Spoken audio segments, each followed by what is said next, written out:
Mesdames et messieurs, chers collègues, Madame la vice-présidente, Monsieur le vice-président de l'Université Paris-Est Créteil, qui arrive pour le meilleur moment, qui est celui de la conclusion. Chers collègues, c'est avec beaucoup de plaisir que je prononce avec Gaël la conclusion de cette troisième journée scientifique de Paris-Est de l'année, ou c'est déjà la quatrième de l'année? Non, c'est la quatrième en tout, depuis que j'assure la présidence de la Commu, et c'est la troisième de l'année universitaire. Lorsque j'avais présenté ma candidature à la présidence de la Commu, il y a quelque temps maintenant, j'avais pour ambition, et je pense que nous y arrivons, de remettre la science au centre de notre communauté, d'arrêter toutes les questions institutionnelles et de véritablement s'intéresser aux questions de coopération entre nos différents établissements et vos différentes équipes. Et l'une des actions phares, c'est pas forcément la plus importante, c'est la plus visible en tout cas pour l'instant, c'est cette action d'appel à projet amorçage. L'objectif de cette action, qui est mise dans le contrat de site que nous avons signé il y a maintenant quelques semaines, c'est de favoriser les coopérations au sein de notre communauté à trois interfaces. L'interface institutionnelle, c'est-à-dire les relations qui existent entre les deux écoles, les deux universités et puis les 12 associés qui sont associés à notre communauté. Et quand nous regardons le programme d'aujourd'hui et que nous connaissons aussi le programme des 4 projets qui seront présentés au mois de septembre, on voit que la quasi-totalité des établissements est présent au sein des différents projets qui ont été labellisés.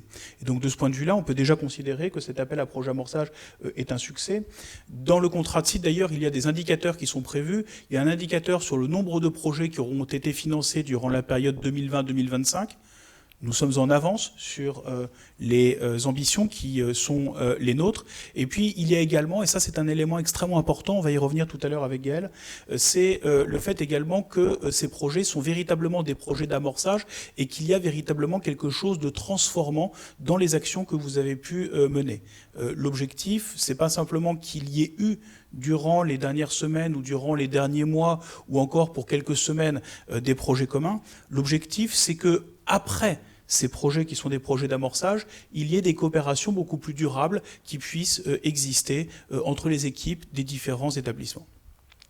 La seconde interface est une interface géographique. On a vu aussi qu'elle était parfaitement respectée par les différents projets qui ont été présentés entre des équipes de Créteil et Maison Alfort au sens large, des équipes également de la Cité des Cartes, là aussi au sens large, c'est-à-dire en réalité l'ensemble du territoire de l'Est francilien. Et là aussi on voit que les différents projets respectent cette ambition et qu'il se situe également à ces interfaces géographiques. Et puis les troisièmes interfaces, c'est l'interface thématique dans le cadre de l'appel à projet. Et l'une des questions qui se posent, que nous verrons cet après-midi lors du conseil de projet, sera de savoir quels sont les thèmes qui sont retenus pour le prochain appel à projet.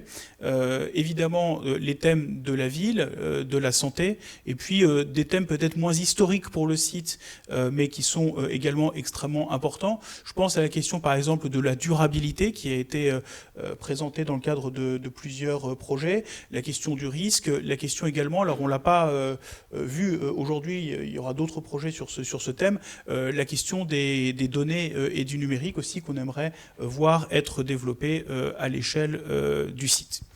Donc je me félicite de ce que les différents projets qui ont été présentés, et donc elle va nous proposer non pas une synthèse, parce que c'est un exercice qui est extrêmement difficile. J'en serais d'ailleurs, moi, strictement incapable. Il y a eu quand même si je voudrais remercier les intervenants d'avoir rendu leur communication le plus accessible possible, je dois avouer quand même qu'il y a eu certaines slides avec des équations mathématiques auxquelles, en tant que spécialiste de sciences humaines et sociales et en tant que juriste fiscaliste, pour être encore plus précis, je n'ai pas forcément tout compris.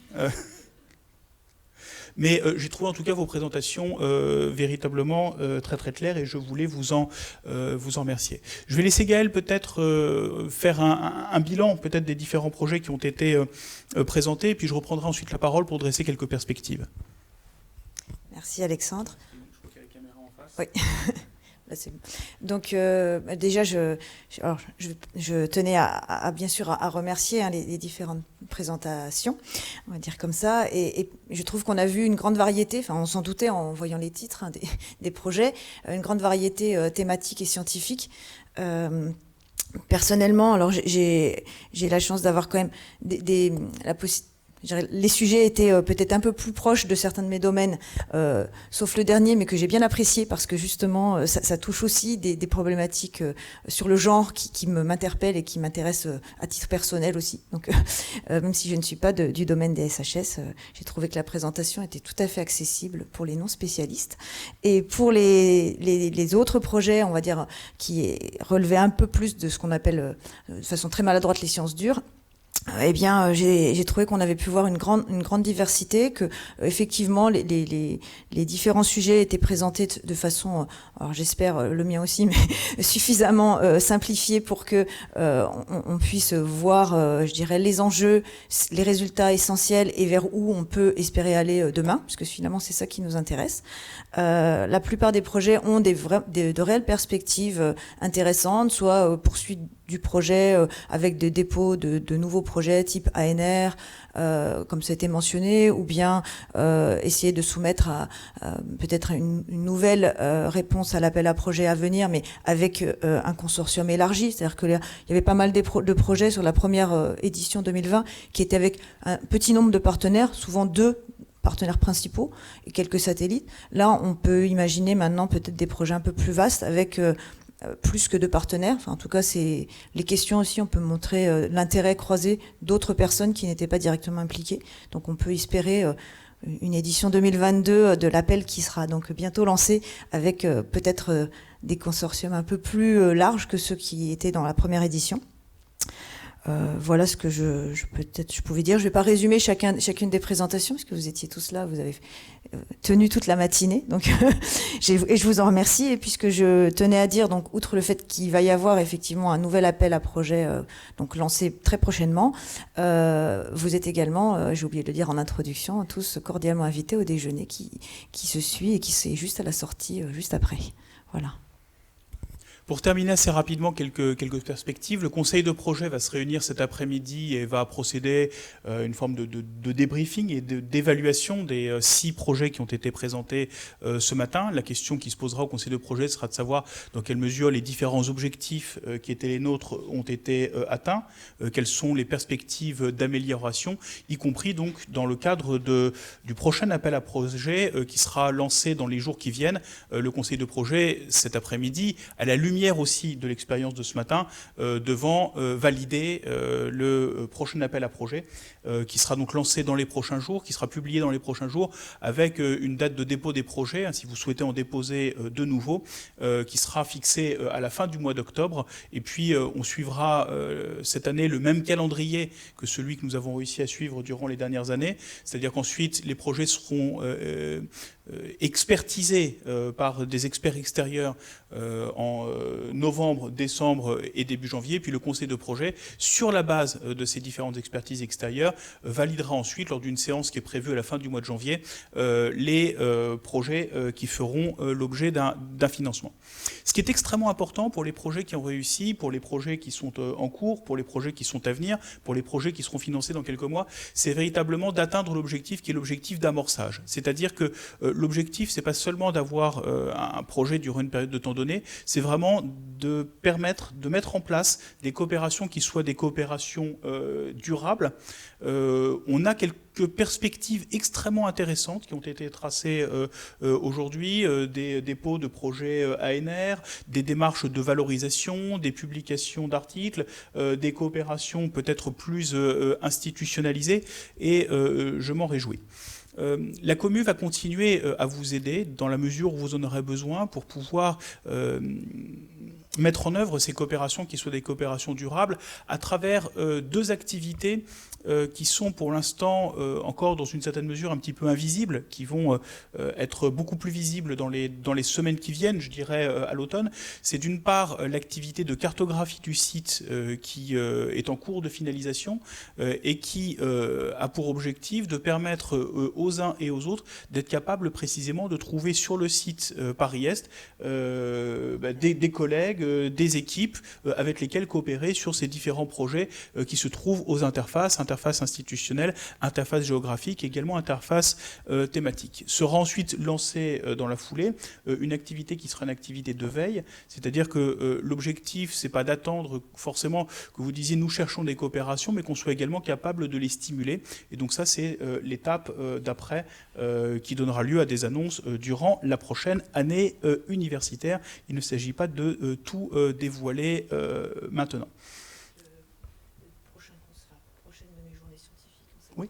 Après, donc, on a également donc, un programme déjà assez chargé pour l'année prochaine. Gaël m'indique effectivement que de façon presque immédiate, c'est-à-dire juste après la pause estivale, il y aura la première journée scientifique du site de l'année 2022-2023 qui se tiendra, à l'occasion de laquelle nous allons notamment pouvoir écouter les porteurs des 4 autres projets qui avaient été labellisés en 2021, selon la même logique que ce matin. Et puis, on verra également les différents établissements membres ou associés qui souhaitent présenter tel ou tel aspect de leur politique scientifique, telle ou telle demande de coopération pourront également bénéficier d'une tribune. Et puis, ça c'est une question qu'on n'a pas posée aux différents porteurs de projets, mais lorsqu'on a fait la première journée scientifique du site, on avait aussi mis en place un système de forum durant lequel certaines ou certains étaient justement venus présenter le projet qu'ils voulaient déposer et indiquer quelles étaient les demandes de partenariat. Ça c'est aussi peut-être un point pour lequel il faudrait qu'on arrive à savoir dans quelle mesure ça a été utile ou pas pour la concrétisation des projets, mais c'est également quelque chose qu'on offrira. On offrira également la tribune lors de la prochaine journée scientifique du site. À plus long terme, après, il y a 2 projets qui nous sont extrêmement chers et nous développerons les 2, mais dans des conditions qui seront pour l'un d'entre eux connues peut-être cet après-midi et pour l'autre qui reste à déterminer. C'est évidemment la question de la labellisation dans le cadre de l'appel à projet excellence de notre programme Urban One Health. On aura peut-être une bonne nouvelle à annoncer ce soir ou dans les prochains jours. Et puis, on a également un autre projet sur lequel nous travaillons, qui est également inscrit dans le contrat titre, qui est un projet de chaire, intelligence artificielle, données et territoires, pour lequel, pour l'instant, nous sommes en train d'arriver à essayer d'évaluer les forces en présence, les envies, les demandes de coopération, etc. Et puis, on constituera un groupe de travail interétablissement durant la prochaine année universitaire. Voilà, pour conclure, donc, je voudrais vraiment remercier les différents participants d'avoir joué le jeu jusqu'au bout, de nous avoir bien expliqué en quoi consistait leur projet, de bien avoir montré aussi quelles étaient les suites qui étaient attendues de ces différents projets.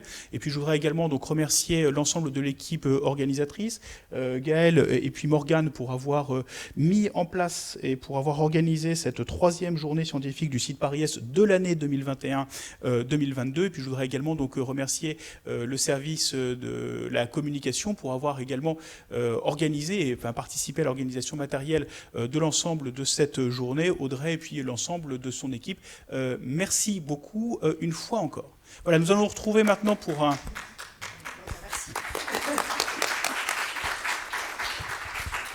Voilà, nous allons maintenant nous retrouver pour un déjeuner qui est organisé dans le bâtiment juste là.